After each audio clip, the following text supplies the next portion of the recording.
Olá, boa noite. Boa noite. Imagem emblemática. A caminhada solitária do Papa Francisco na Praça São Pedro. A histórica oração do Santo Padre pelo fim da pandemia da Covid-19. Ícone peregrino de Nossa Senhora de Czestochowa visita a comunidade Canção Nova. O papel essencial da família no cuidado com os idosos. Segurança e adaptação da casa são essenciais para evitar acidentes.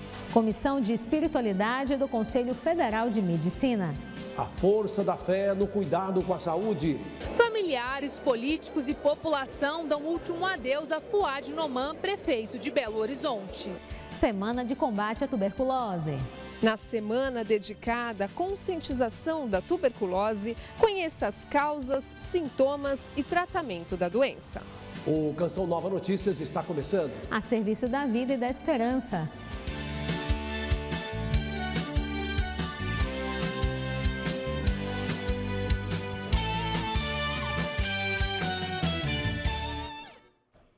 Iniciamos o Canção Nova Notícias recordando um momento histórico para a humanidade.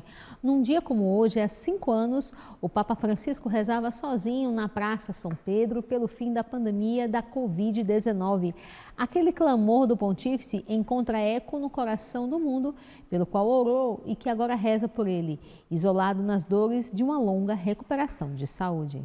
Há 5 anos, o Papa rezou no imenso vazio da Praça São Pedro. Naquele dia, Francisco caminhou sozinho na chuva e foi ouvido no mundo inteiro ao clamar a Deus pelo fim da pandemia que assolava a humanidade, causava mortes e um cenário de angústia e sofrimento.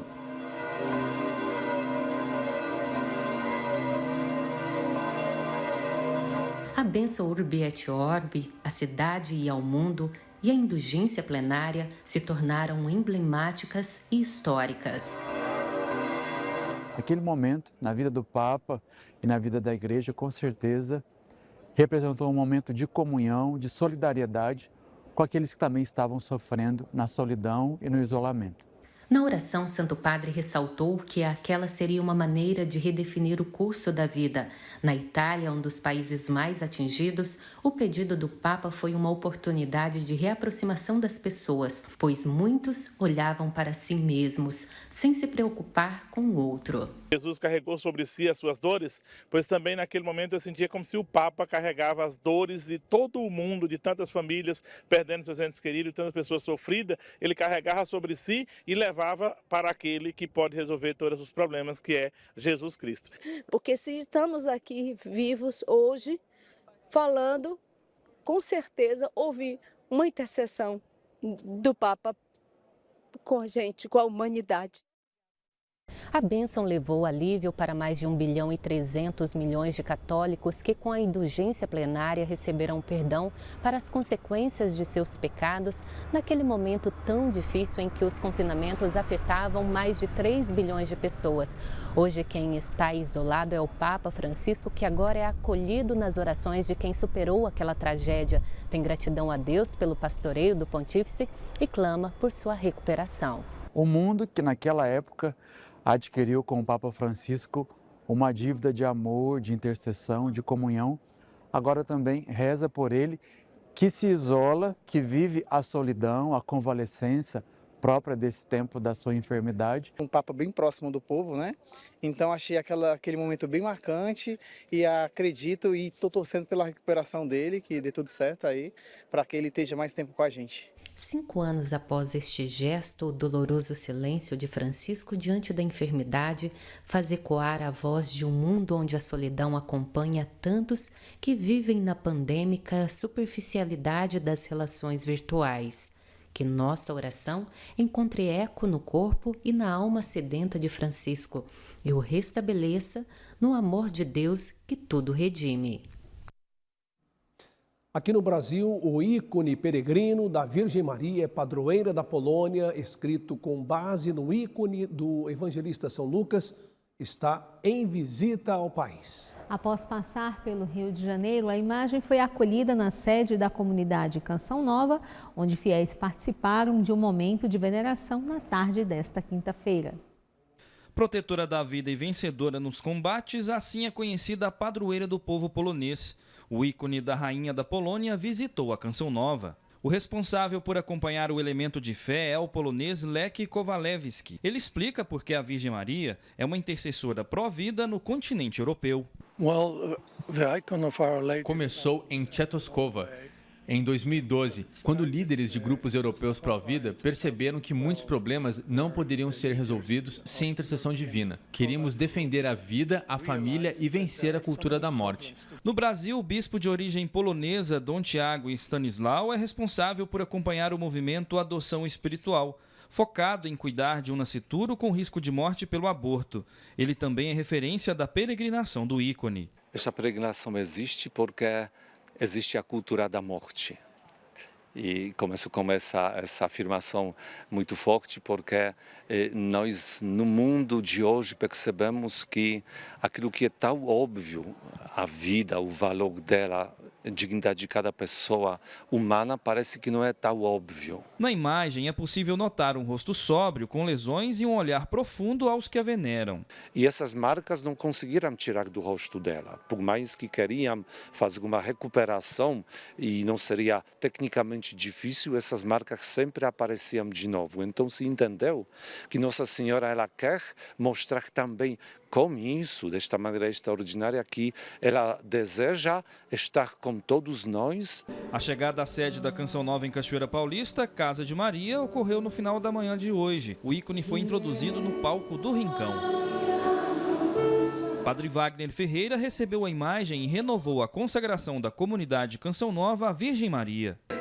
É claro que todo coração que crê em Jesus Cristo como Salvador é também casa de Maria. E é por isso que com essa alegria nós acolhemos a Mãe de Jesus e renovamos a nossa consagração.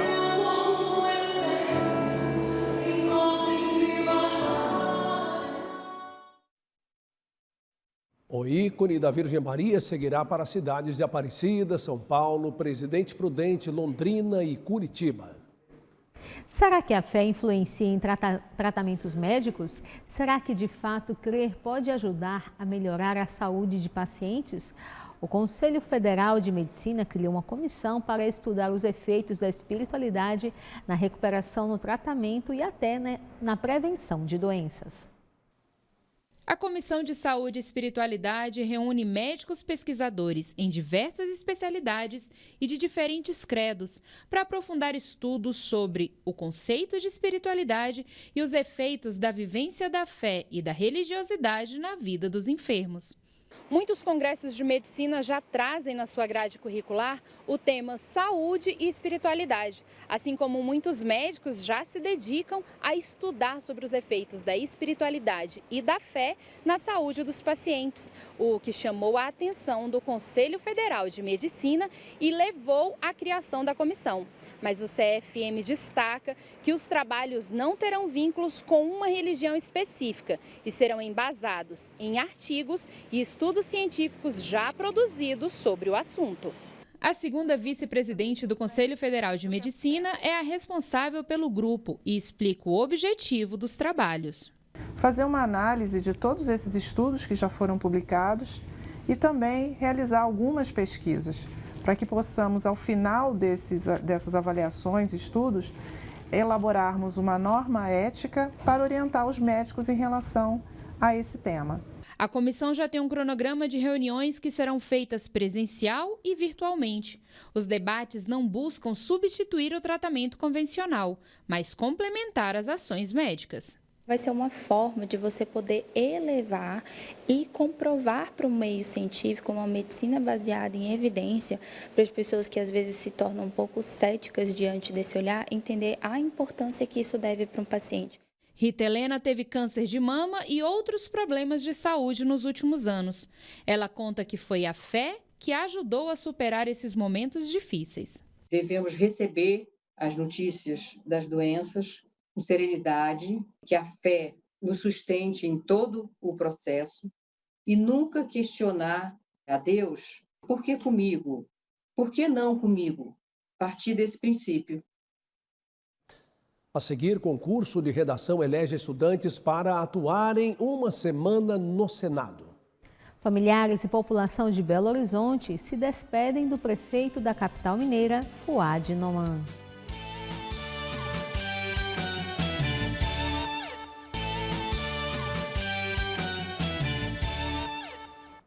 Nesta quinta-feira, familiares, amigos, políticos e população se despediram de Fouad Noman, prefeito de Belo Horizonte. Na sede do Poder Executivo de Belo Horizonte, bandeiras a meio mastro em sinal de luto. O prédio, que nos últimos anos foi local de trabalho de Fouad Noman, também foi o lugar escolhido para o velório. Antes mesmo do início da despedida aberta ao público, a fila para o último adeus não parava de crescer. Eu achei que eu tinha obrigação de vir. Foi uma pessoa maravilhosa, humana. O velório aconteceu no saguão da prefeitura e reuniu familiares, amigos e políticos que ressaltaram a capacidade de diálogo de Noman na gestão pública. A sua capacidade de diálogo, de equilíbrio e serenidade decorre exatamente, primeiro, do seu grande conhecimento, que lhe dava segurança para discutir os assuntos. Um servidor público, na sua essência, ao longo da sua vida, passou e cimentou diversas responsabilidades. Em todas elas saiu de cabeça erguida, admirado pelo seu trabalho, respeitado. Se no meio político o grande legado deixado por Fouad foi o diálogo, na família as marcas que ficam são do afeto como marido, pai e avô e o comprometimento com o trabalho até nos momentos mais difíceis. Meu pai era um cara, assim, muito família. Gostava muito da gente, vivia pela família dele, pelos netos. Os netos eram um grande xodó da vida dele.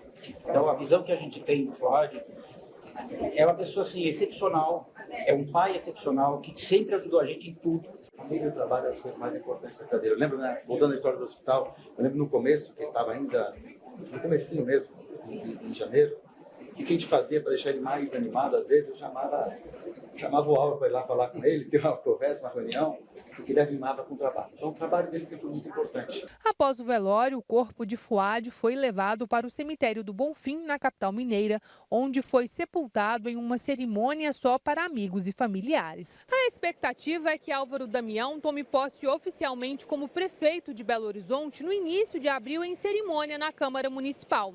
E assim como Fouad, quando assumiu o comando do executivo da capital, Damião deve permanecer sem um vice-prefeito até o fim do mandato. O planejamento que ele fez, que foi aprovado pela população, esse planejamento, sabe, é levar esse planejamento à frente, dar continuidade a ele. Cabe a mim agora continuar o trabalho que ele fez e é o que a gente vai fazer. Após decisão unânime dos 5 ministros da primeira turma do Supremo Tribunal Federal, que tornou réus o ex-presidente Jair Bolsonaro e mais 7 por indícios de tentativa de golpe de Estado, deputados do Partido Liberal pressionam para pautar o projeto de anistia para todos os envolvidos nos atos de 8 de janeiro de 2023. A proposta será discutida em reunião com o presidente da Câmara dos Deputados, Hugo Mota, na próxima semana. A intenção do PL é que o projeto ganhe regime de urgência, o que dispensaria a análise da proposta por comissões e proporcionaria um acordo entre líderes para a votação do requerimento em 8 de abril. Na última reunião da legenda, o líder do PL na Câmara, Sóstenes Cavalcante, afirmou ter o apoio de outros 9 partidos e estimou um placar de 310 votos. Nesta semana, o parlamentar anunciou que a bancada do PL aqui na Câmara vai entrar em regime de obstrução, medida utilizada para atrasar a tramitação de uma matéria. Esta é uma forma de protesto ao julgamento do STF contra Bolsonaro. De Brasília, Aline Campelo para o Canção Nova Notícias.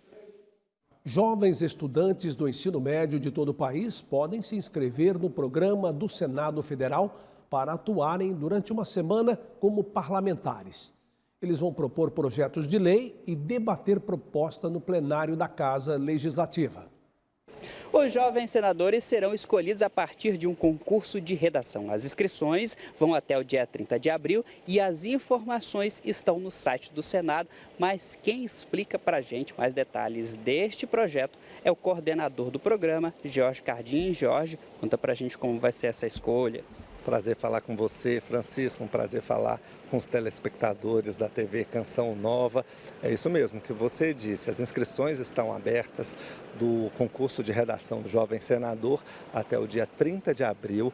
O programa é voltado para os alunos de escolas públicas, estaduais, gratuitas, eles podem concorrer. Primeira fase é um concurso de redação que tem como tema esse ano emergência climática. Pense no futuro, haja no presente. É um debate atual, um debate necessário, é um assunto que está sendo conversado aí nas rodas, no noticiário, nas rodas de amigos, no noticiário do dia a dia. É verdade que os jovens senadores vão ficar no plenário do Senado, propor leis, debater, assim como os senadores fazem? Exatamente. Esses 27 jovens senadores que vão ser escolhidos, um de cada estado e um do Distrito Federal, eles vêm a Brasília com todas as despesas pagas pelo Senado Federal, alimentação, transporte, também recebem como premiação o jovem senador e o professor orientador um notebook, e aí aqueles tomam posse como jovens senadores, sobem a rampa do Congresso, depois fazem os trabalhos nas comissões temáticas, discutem os projetos que eles trazem como ideias, aperfeiçoam, conversam entre eles. Então é muito inspirador para a gente ver que esses jovens de escolas públicas, que a maioria vem do interior, chega aqui e consegue propor um aperfeiçoamento de uma lei tão importante para a educação brasileira. E esse é o trabalho que eles fazem aqui. Muito bacana, obrigado, Jorge. Então fique ligado nas inscrições. De Brasília, Francisco Coelho para o Canção Nova Notícias. Um excelente incentivo aos jovens, né, Reinaldo? Daqui a pouco o Brasil integra a lista dos 30 países com maior número de casos de tuberculose. E a Polícia Rodoviária Federal alerta sobre os cuidados para evitar acidentes nas estradas.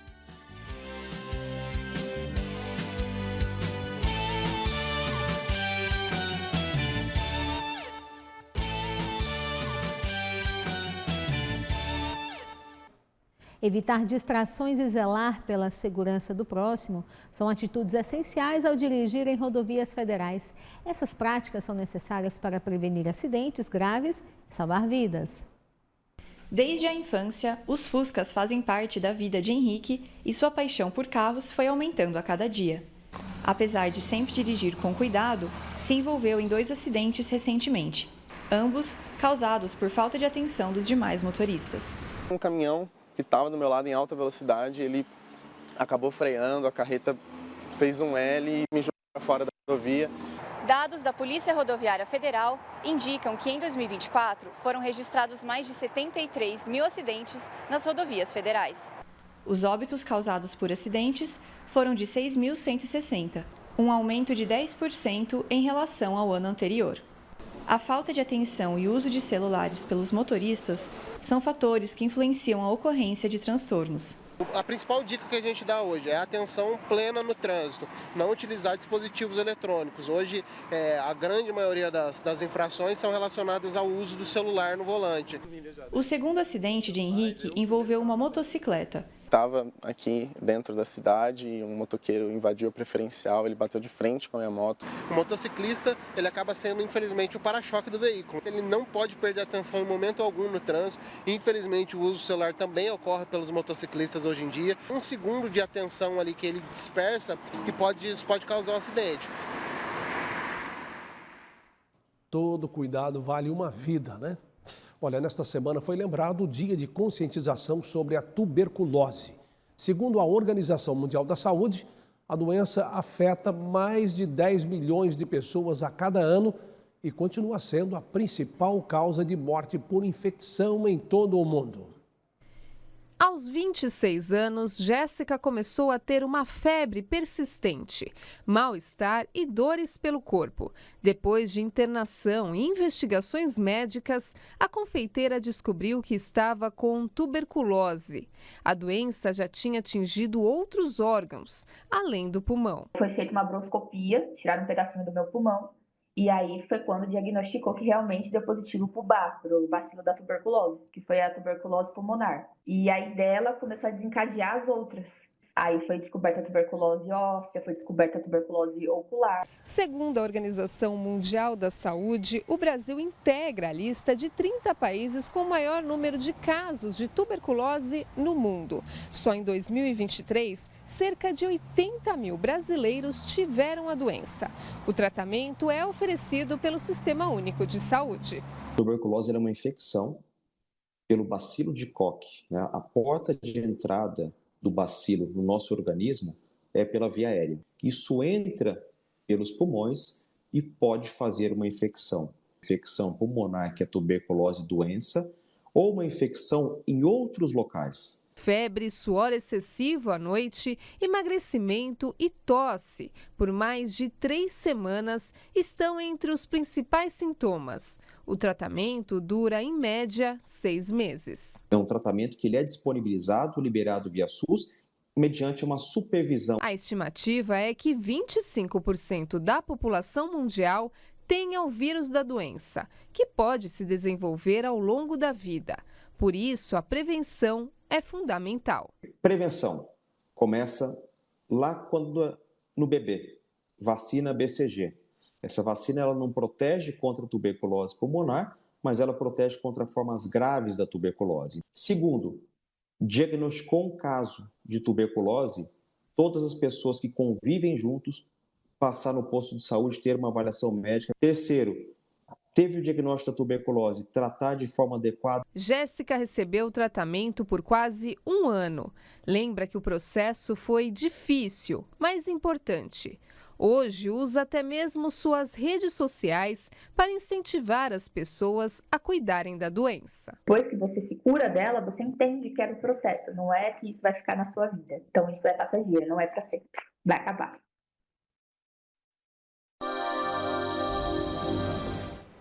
A sexta-feira será de tempo abafado e pancadas de chuva em diferentes localidades do país. A Defesa Civil do Rio Grande do Sul emitiu hoje um alerta para temporais no estado, principalmente aqui no centro-oeste gaúcho. Amanhã chove na capital Porto Alegre e vai fazer mínima de 20 graus e máxima de 28. Uma nova frente fria traz instabilidades para o oeste de Santa Catarina e o Paraná. E o sol até aparece de manhã, mas a região pode ser atingida por temporais entre a tarde e a noite. Apesar do tempo abafado, o centro-oeste e o sudeste podem ter fortes pancadas de chuva. O destaque vai para o Rio de Janeiro, o Espírito Santo e Minas Gerais. Mas uma chuvinha mais fraca atinge aqui a cidade de São Paulo e o litoral norte paulista. Chove também no norte e noroeste do Mato Grosso do Sul, também em parte de Goiás, Distrito Federal e Mato Grosso do Sul. No norte do país vai ter pancadas de chuva em praticamente toda a região. A exceção vai ser aqui o norte de Roraima, onde é essa área de cor mais clara do mapa. A gente encerra falando do Nordeste, onde a semana termina com sol entre nuvens e fortes pancadas de chuva no litoral do Maranhão, Piauí e Cearense. Mas o tempo segue firme e seco no interior de Pernambuco, Alagoas e Sergipe. Vamos às temperaturas. Vai fazer mínima aí de 20 graus em Porto Alegre, 21 graus no Rio de Janeiro e máxima de 30 graus em Cuiabá e 34 graus em Salvador. Até esta sexta-feira, o Rio de Janeiro recebe o Seminário Nacional de Pastoralidade Universitária. O evento é voltado para instituições católicas de ensino superior e conta com o apoio do setor universidades da Conferência Nacional dos Bispos do Brasil. O tema central do seminário é Universidades Católicas e Evangelização, Caminhos de Esperança. Inspirado pela perspectiva do jubileu, o evento propõe um olhar para o futuro e destaca a pastoralidade como um eixo articulador da vida acadêmica. A igreja em saída, ela precisa ter um ponto de partida, precisávamos nos reunir. E aí a gente vê que os nossos trabalhos, tudo que a gente tem feito, quando eles se reúnem, a gente vê a grandiosidade que a pastoral tem na relevância das universidades. O evento abordou os desafios e as possibilidades da pastoral em meio às transformações vividas pelas instituições católicas. O Papa Francisco enfatiza que pensar na educação é pensar nas gerações futuras e no futuro da humanidade, que precisa ser alicerçado na esperança e que exige generosidade e coragem. Dentro dessa temática, o seminário busca uma integração entre ensino, pesquisa e extensão, alinhando essas áreas à missão evangelizadora das universidades católicas. O ambiente universitário tem que estar no centro da reflexão, porque a gente não pode evangelizar sem entender e reconhecer quem é esse outro, né? Quem é essa pessoa, quem são essas pessoas. Então, eu acho que o primeiro ponto vai ser exatamente entender as mudanças que o ambiente universitário sofreu. É um momento importante do país em que a educação católica tem o seu lugar, a educação católica tem que também oferecer para o país elementos, discernimento, né? Como o Papa Francisco nos ensina sempre, né? Nós estamos aqui para ajudar a discernir. O Rio de Janeiro tem uma história muito antiga, seja com a PUC, seja com a Faculdade de São Bento, seja com a Universidade de Santa Úrsula. E, sobretudo, entender que as universidades são lugares também de evangelização, nesse ano jubilar, falando, sobretudo, da esperança. Esperança na educação, esperança no mundo melhor. Então, a Arquidiocese, o Vicariato Episcopal para a Educação aqui presentes querem também manifestar esse apoio e essa necessidade, que as nossas universidades sejam sempre lugares semeadores de esperança. Além disso, o seminário também será uma oportunidade para a troca de experiências e boas práticas entre os gestores e agentes de pastoral de todo o Brasil. Fraternidade, convivência e trabalho em rede são pilares que fortalecem o impacto social dessas iniciativas no meio acadêmico. A evangelização ela é um gesto, eu diria, performático e transformante, né? A gente evangeliza transformando e é transformado quando evangeliza. A seguir, informações sobre as 24 horas para o Senhor. E a importância da presença da família no cuidado dos idosos.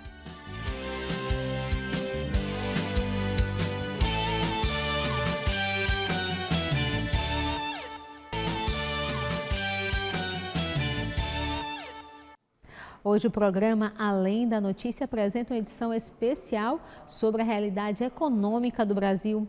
Preços altos, juros elevados e a perda do poder de compra estão no centro da conversa?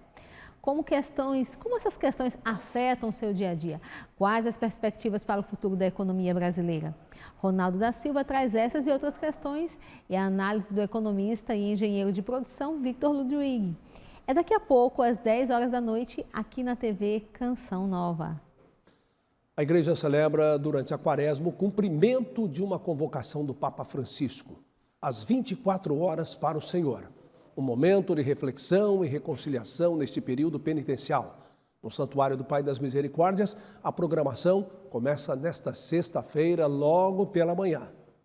Criado pelo Papa Francisco em 2013, as 24 horas para o Senhor tem o intuito de unir a comunidade e deve seguir o direcionamento de Francisco, acontecer antes do quarto domingo da quaresma, de sexta para sábado. E para aprofundar um pouco mais esse assunto, a gente vai conversar agora com o reitor do Santuário do Pai das Misericórdias, o padre João Gualberto. Padre, como que o santuário se organizou para essas 24 horas? Nós começamos com a Via Sacra na sexta-feira, às 6 da manhã e às 7 da manhã com a missa de abertura. E durante todo o dia e à noite, né, que vai à noite até o sábado de manhã, nós vamos ter missas e adorações e momentos em que o povo poderá participar. De madrugada vai ter uma missa às 2h30 da madrugada, vai ter uma missa também. E quem quiser participar, também seja bem-vindo. É isso, obrigado por sua participação aqui conosco. Eu recordo que essa iniciativa do Papa Francisco comemora em 2025 13 anos desde a sua primeira edição. Com imagens de Messias Junqueira, Matheus Alves para o Canção Nova Notícias. Em Sergipe, às 24 horas para o Senhor vai acontecer na comunidade Canção Nova, em Aracaju. A partir das 7 horas da manhã, a Canção Nova Aracaju estará de portas abertas para a vigília 24 horas para o Senhor. O momento é aberto ao público e acontece até sábado de manhã. Nós estaremos com o Senhor exposto aqui e ficaremos praticamente 24 horas. Faremos uma vigília com todos os grupos que fazem parte da Canção Nova, com todos os membros, missionários do núcleo do segundo elo, funcionários e todo o povo de Deus que por aqui passa em Aracaju, que já até está acostumado a estar toda quinta-feira na adoração, como hoje, e fazemos esse convite para o povo estar unido a toda a igreja nessas 24 horas para o Senhor. Mais informações nas redes sociais, @Canção Nova Aracaju. De Aracaju, Sila Santos para o Canção Nova Notícias. O Papa Francisco, vamos para o texto. O Papa Francisco, nos convida a sermos uma igreja em saída, viva, corajosa, com os pés na estrada e o coração aberto. O Santo Padre prefere uma igreja acidentada e ferida por ter caminhado entre as dores e alegrias do povo, do que uma igreja fechada em si mesma e acomodada. Seguir esse chamado é abraçar o risco do encontro, da escuta e do amor que transforma. Alcançamos 80% na campanha de março, que tem somente mais 2 dias úteis para terminar, amanhã e segunda. Faça a diferença, doe pelo Pix com a chave pix.doação@cançãonova.com. Obrigada por sua fidelidade. E agora a gente fala da reportagem que encerra a série Longevidade, que destaca a importância do cuidado familiar com os idosos e o papel da fé nesse processo. Além disso, enfatiza a necessidade de adaptar o ambiente doméstico para prevenir quedas, principal causa de acidentes entre pessoas idosas. Valdelês cuida do pai de 80 anos, que ficou com sequelas de 2 acidentes vasculares cerebrais. O mecânico precisou acomodar a casa e reorganizar a rotina para assistir o senhor José, que hoje depende da família para realizar diversas atividades. É lógico que a minha vontade, lógico, eu não queria ter papai aqui de cama numa cadeira de roda, mas para mim está sendo gratificante, para a minha vida, eu poder fazer isso. Eu acho que eu tenho certeza que eu vou ser um avô melhor, que eu vou ser um pai melhor. Um dos principais desafios de quem cuida de um idoso é adaptar a casa para garantir mais segurança e conforto. Segundo o Corpo de Bombeiros, as quedas são a principal causa de acidentes entre esse público. Algumas dicas simples podem eliminar riscos e contribuir na prevenção. Então, evitar tapetes, evitar cadeiras fora do lugar. Ter sempre o costume de não deixar os sapatos e outros objetos espalhados pela casa. No banheiro em si, evitar também o uso de tapetes de tecido, por exemplo, que ele pode enroscar o pé.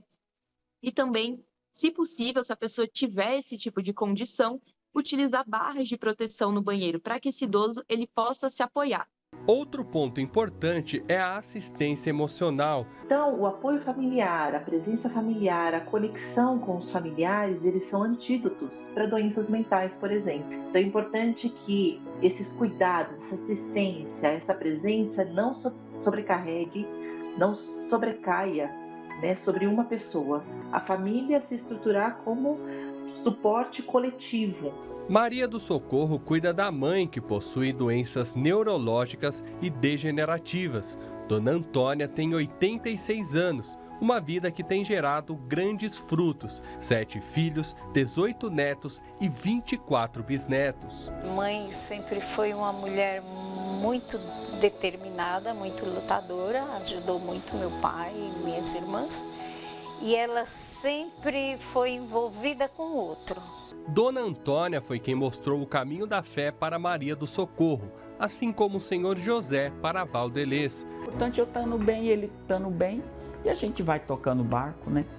Mas pouco com Deus é muito, né? Então eu tenho vivido essa experiência. O que quando ela pede, ou qualquer uma pessoa pedir de mim, eu vou fazer agora. Eu não sei se daqui a 10 minutos ou 1 hora vai ser tarde demais, né? Então a gente ter esse zelo, esse cuidado. Inscreva-se no nosso canal no YouTube, Canção Nova Jornalismo, e reveja todas as reportagens da edição de hoje. Canção Nova sem a cedilha e sem o acento. Assista a seguir a transmissão da Santa Missa direto de Brasília. Uma ótima noite. Boa noite, paz para você.